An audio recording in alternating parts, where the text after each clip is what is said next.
وَإِذَا تَوَلَّى سَعَىٰ فِي الْأَرْضِ لِيُفْسِدَ فِيهَا، اور حالت اس کی یہ ہے کہ جب وہ پلٹ کے جاتا ہے نا، یہ اتنی پیاری خوبصورت گفتگو کرنے کے بعد جب وہ اپنے اس سسٹم میں لوٹتا ہے نا، تو اس کی کوشش یہ ہوتی ہے کہ وہ زمین میں فساد برپا کر دے، وَيُهْلِكَ الْحَرْثَ وَالنَّسْلَ، اور تباہ کر دے کھیتوں کو اور نسل انسانی کو، وَاللَّهُ لَا يُحِبُّ الْفَسَاد، حالانکہ اللہ تعالیٰ فساد کرنے والے کو پسند نہیں کرتا۔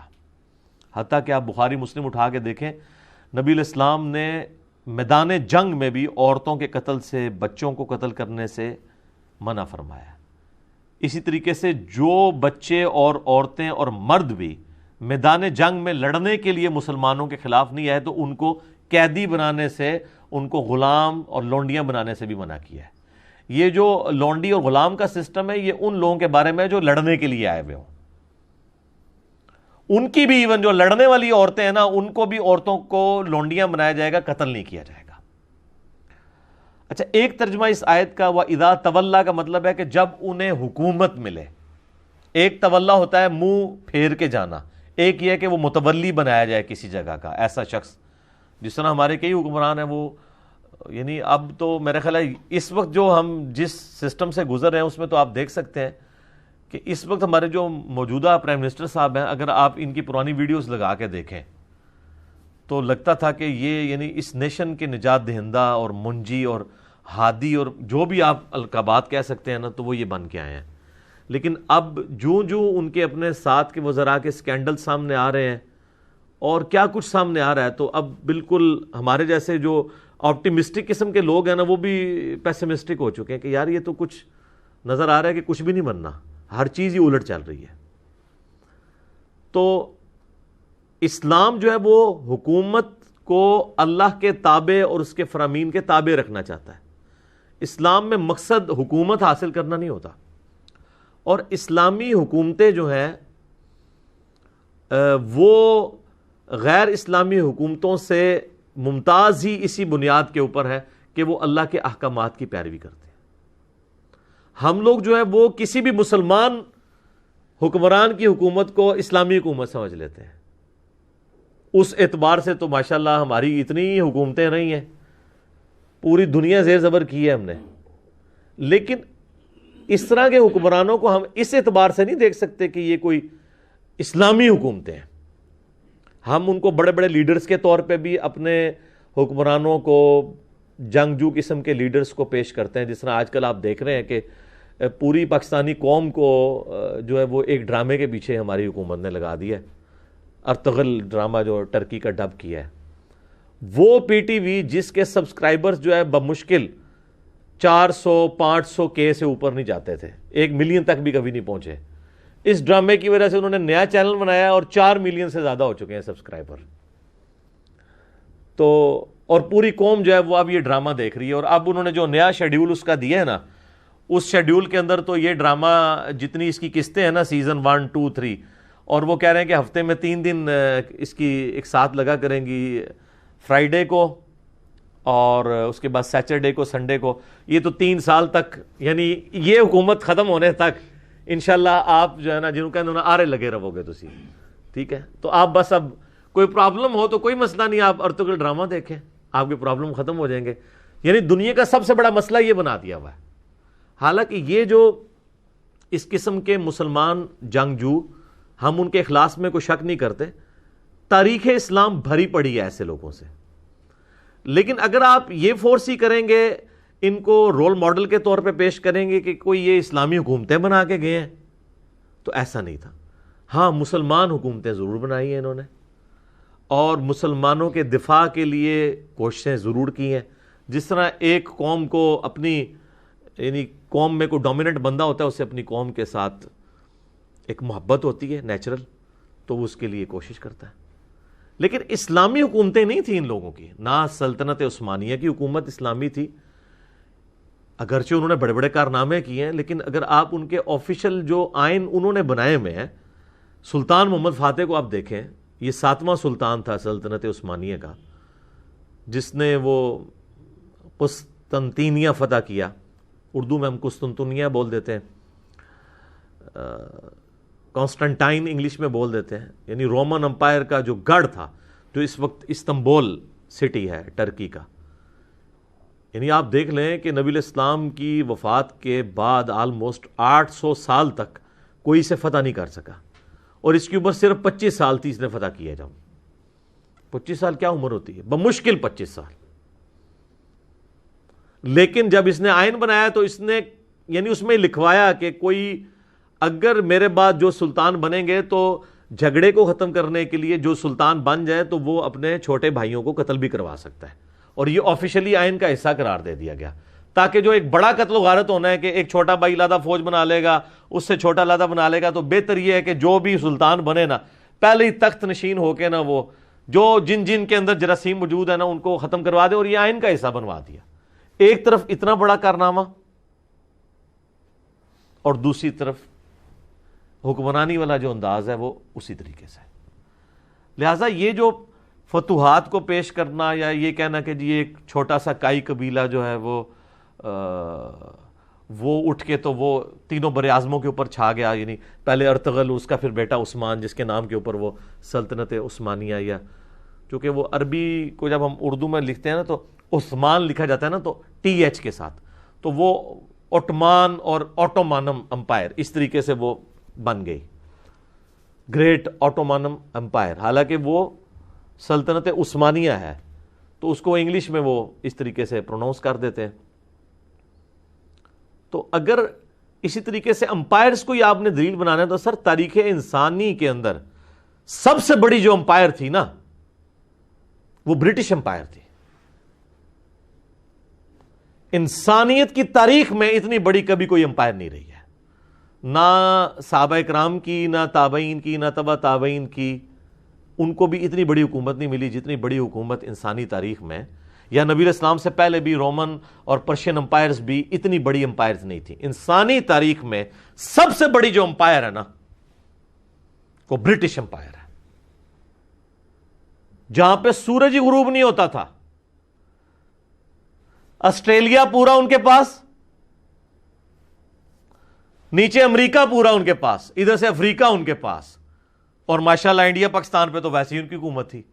یعنی یہ جو گلوب ہے نا اس کے چاروں کونے آپ لیں نا تو ان میں پورے بر اعظم ان کے پاس تھے.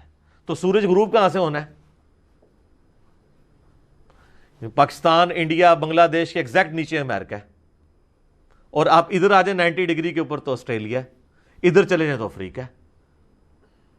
تو کیا آپ کہیں گے کہ ان کے ساتھ کوئی غیبی تائید تھی اللہ تعالیٰ کی؟ یہ تو اللہ تعالیٰ قرآن پاک فرماتے ہیں حکومتیں ہم لوگوں کے درمیان بدلتے رہتے ہیں. فرعون کے بارے میں قرآن پاک میں جگہ جگہ آیا تو اللہ تعالیٰ اس کو اپنی طرف منسوب کرتا ہے کہ ہم نے اسے حکومت دی تھی. اس کا یہ مطلب نہیں کہ اللہ کی تائید تھی اس کی حکومت کو، مراد یہ ہے کہ وَتُعِزُّ مَن تَشَاءُ وَتُذِلُّ مَن تَشَاءُ، آزمائش کے لیے، کسی کو دے کے آزماتا ہے، کسی سے لے کے آزماتا ہے. اور سر برٹش امپائر تو پھر بھی سکیٹرڈ فارم کے اندر تھی نا، بیچ میں دوسری حکومتیں بھی تھی. رقبے کے اعتبار سے اس سے چھوٹی امپائر، لیکن انسانی تاریخ میں سب سے بڑی کانٹیگوس امپائر، متصل، کہ ایک طرف سے شروع ہوتی ہے اور دوسری طرف پہنچ جائے اور کوئی ملک نہ چھوڑا ہو، وہ تاتاریوں کی، منگولوں کی حکومت ہے. چائنا سے شروع ہوئے ہیں جناب وہ، اور جا کے مصر تک پہنچ گئے ہیں. ایسے انہوں نے 100 سال کے اندر پوری دنیا کو اس طرح چاٹ لیا ہے کہ میں یقین سے کہتا ہوں کہ اس زمانے کے لوگ سمجھتے ہوں گے کہ یہ یاجوج ماجوج ہے. کوئی شے نہیں چھوڑی. اور ان کے دور کے اندر مسلمانوں کے پاس ایک ملک کیا، ایک چپے کی حکومت بھی باقی نہیں رہی تھی، سوائے وہ مصر اور شام والا معاملہ. وہاں پہ بھی ہلاکو خان پہنچ گیا تھا، بس این اس ٹائم کے اوپر جو ہے نا ان کا پیچھے سے خان مر گیا تو وہ 3.5 لاکھ کی فوج لے کے واپس آ گیا اور 40,000 کا لشکر وہاں اس نے چھوڑ دیا. اور وہاں پہ جو مسلمانوں کا حکمران تھا سلطان رکن الدین بیبرس، اس نے ایک فیصلہ کن مارکا جو ہے نا وہ جیت لیا، اور وہ پہلی شکست تھی منگولوں کی. ورنہ یہ آلموسٹ 150 سال تک ان بیٹن رہے ہیں یہ لوگ. اور اتنے جنگجو، اتنے ان کے منہ ہوتے تھے، 4 گھوڑوں کے اوپر چڑھ جاتے تھے. ایک گھوڑا تھک گیا تو گھوڑے کو ادھر ہی پھینکا، دوسرے پہ چڑھ گئے. 200 میل کا سفر وہ کرتے تھے اور تھکتے نہیں تھے. ان کی عورتیں بھی جنگجو تھی. اور حالت یہ تھی کہ کسی اگر ملک میں داخل ہوتے تھے نا تو ملک پہ قبضہ صرف نہیں کرتے تھے، وہاں کوئی بھی زندہ نہیں رہنے دیتے تھے بندہ. ایک ایک دن میں انہوں نے لاکھوں لوگ قتل کیے ہیں. یہ سقوط بغداد جب ہوئی ہے 1258 عیسوی کے اندر، سر لاکھوں بندہ، عورتیں، بچے، مرد ایک دن کے اندر انہوں نے قتل کیے ہیں. بغداد کی لائبریری تو الٹ دی، جو آج تک ہم پھر واپس نہیں مین سٹریم میں آ سکے سائنٹیفک فیلڈ کے اندر. وہ تو کیا ہی کیا ہے، جو لوگوں کو قتل انہوں نے کیا ہے ایک دن کے اندر. اور مسلمانوں کے حکمران جن کو آپ اس وقت کہتے ہیں جی سلطنت عباسیہ کے خلیفۃ المسلمین، وہ عورتوں کے درمیان بیٹھے ہوئے رقص دیکھ رہے تھے اور شراب کی حالت میں بیٹھے ہوئے تھے، اور وہ تاتاری جو ہے ان کے بارڈر پہ آ پہنچے تو یہ اپنا اتنا زیادہ سونا اکٹھا کر کے لے گیا کہ میں ان کو مال دے کے جان چھڑا دوں گا. ان کا ہم نے مال کیا کرنا ہے، ہم تم لوگوں کو نہیں رہنے دیں گے، تو تمہارا مال تو ویسے ہی ہمارا ہے. اور واقعی عذاب الہی مسلمانوں کے اوپر نازل ہوا منگولوں کی شکل میں، اور مسلمان کیا کوئی بھی نہیں بچا ان سے، کوئی جگہ نہیں انہوں نے چھوڑی. لیکن پھر ظاہر ہے بریک آ کے لگ گئی ان کو مصر سے، پھر آہستہ آہستہ ان کے اندر آپس میں پھوٹ پڑی اور معاملات. لیکن اتنی بڑی متصل حکومت انسانی تاریخ نے نہ برٹش نے دیکھی ہے، نہ رومنز نے، نہ پرشینز نے، نہ مسلمانوں نے، جو منگولوں نے دیکھی ہے. کہ پوری سمجھ لیں جو مین آپ کا یہ ہے نا ایشیا، ساؤتھ ایشیا اور یہ مڈل ایسٹ سے لے کے افریقہ کے بھی کارنر تک، ادھر سے یورپ تک، مکمل طور پہ کوئی ایک چپا بھی نہیں جو انہوں نے چھوڑا ہو.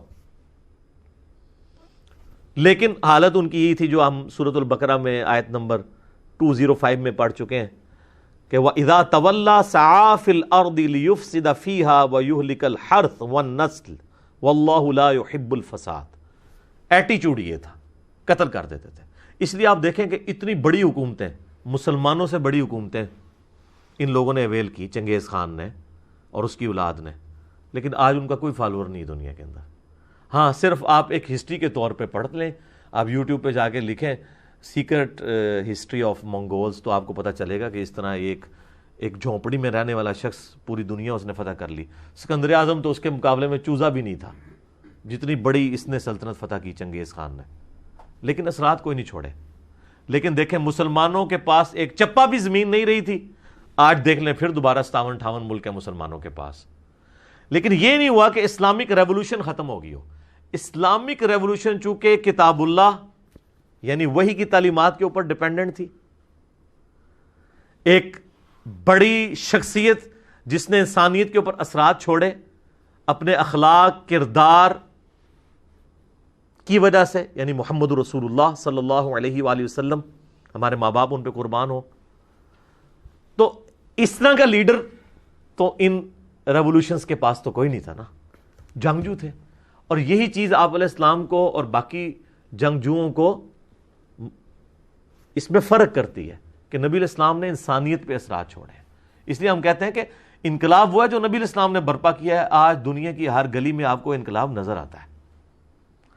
آپ کے سارے حکمران آ کے ادھر آپ یہود و نصارہ بٹھا دیں، یہ سارے ملک یہود و نصارہ کو دے دیں، پھر بھی گلی گلی نمازیں ہوں گی، لوگ اللہ کو یاد کریں گے، لوگ قرآن پڑھیں گے. یہ ہے انقلاب. جو حکومتوں کے اوپر یا یہ ارطغرل ڈرامے کے اوپر ڈیپینڈنٹ نہیں ہوتے کہ اس طرح کرنے سے حکومت حاصل کر کے کہ آپ کو ریولوشن لے آئیں گے. ورنہ اگر حکومتوں سے ریولوشن آتی ہوتی تو منگولوں کی دنیا میں باقیات کیوں نہیں موجود ہیں کہ لاکھوں لوگ ان کے بھی فالوور ہوں؟ کوئی نہیں.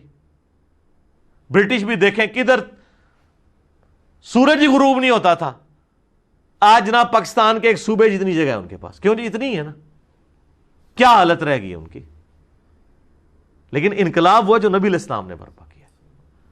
اس چیز کو ایمفسائز کرنا چاہیے. یہ یعنی یہ تلوار کے زور کے اوپر یہ کہنا کہ جی وہ اتنی فتوحات کر لیں، تو یہ تو بھائی میرے یہ تو فتوحات کچھ بھی نہیں ہے جو ٹرکس نے کی ہیں، جو منگولوں نے کی ہوئی ہیں، اگر یہی کرائٹیریا بنا لیا جائے.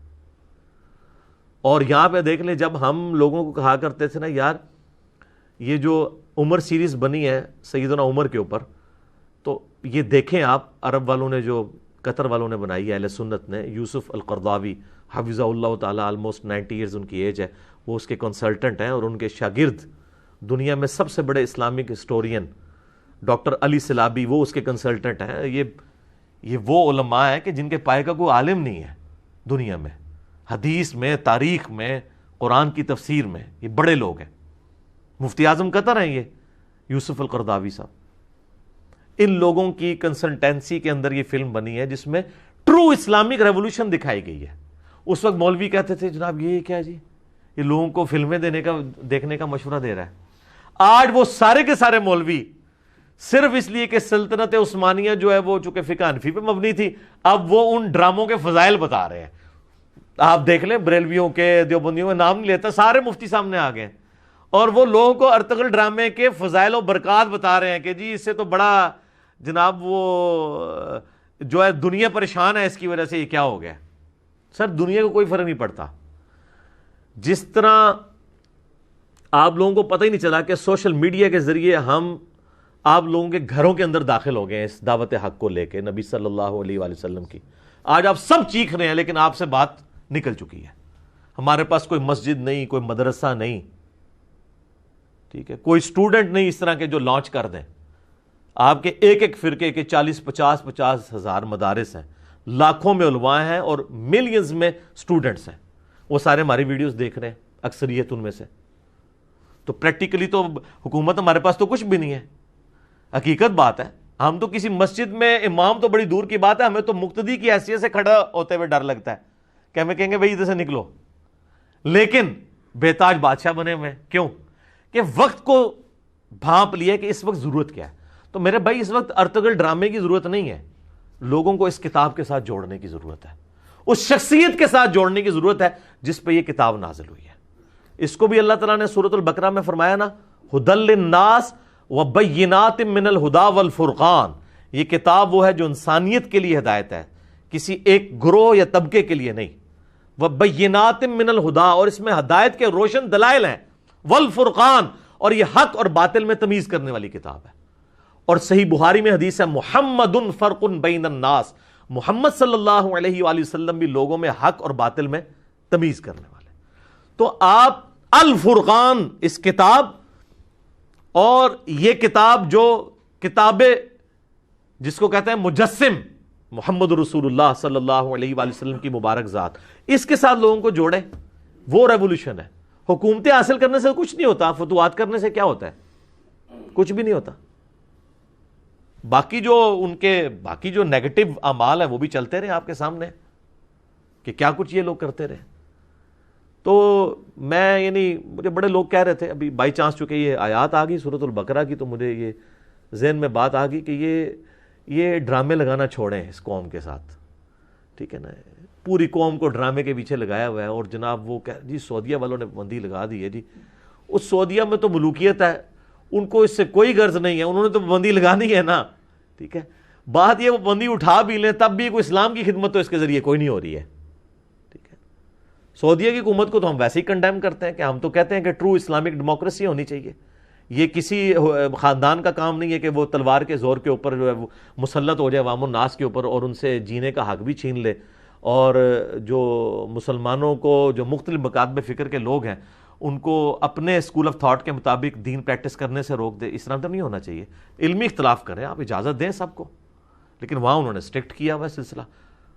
جس طرح یہاں پہ بھی آپ دیکھ لیں تو ہمارے ملک کے اندر بھی انڈکلیئرڈ تو ایک خاص مکتب فکر کی حکومت ہے نا، باقیوں کے لیے تو سانس لینا بھی یہاں پہ مشکل ہے. اس طرح وہاں پہ بھی یہی صورتحال ہے. تو وہ چھوڑ دیں ڈرامے. تو اب جو لوگ عمر سیریز کو جو واقعی ٹرو ریولوشن تھی، جس میں نبی علیہ السلام کی مبارک سیرت کو، صحابہ کرام کی قربانیوں کو فلمایا گیا ہے اور بڑی محنت کے ساتھ، اس کی مخالفت کرتے تھے. اچھا سعودیہ نے عمر سیریز کی بھی مخالفت کی تھی. وہ اس لیے کہ وہ کسی صورت نہیں چاہتے کہ ملوکیت خلافت میں کنورٹ ہو، ٹھیک ہے. وہ تو چاہیں گے کہ بھئی یزید اوپر ہو اور حسین نیچے ہو، نعوذ باللہ. لیکن اللہ نے جب اہل بیت کو سربلندی دی ہے تو ان سے تو کوئی نہیں وہ سربلندی چھین سکتا. صلاۃ بر محمد وآل محمد، اللہم صلی علی محمد وعلی آل محمد. تو یہ آپ ان چیزوں کو، ان ڈراموں سے باہر نکلیں اور ریئل لائف کی طرف آئیں. تو اب وہ علماء جو کہتے تھے عمر سیریز نہ دیکھیں، اب وہ ارطغرل ڈرامے کے نا فضائل و برکات سنا رہے ہیں. وہ سارے علماء، بریلوی ہوں، دیوبندی ہوں، آپ دیکھیں اہل حدیث جو ہیں یا مخالفت کر رہے ہیں یا خاموشی اختیار کر رہے ہیں.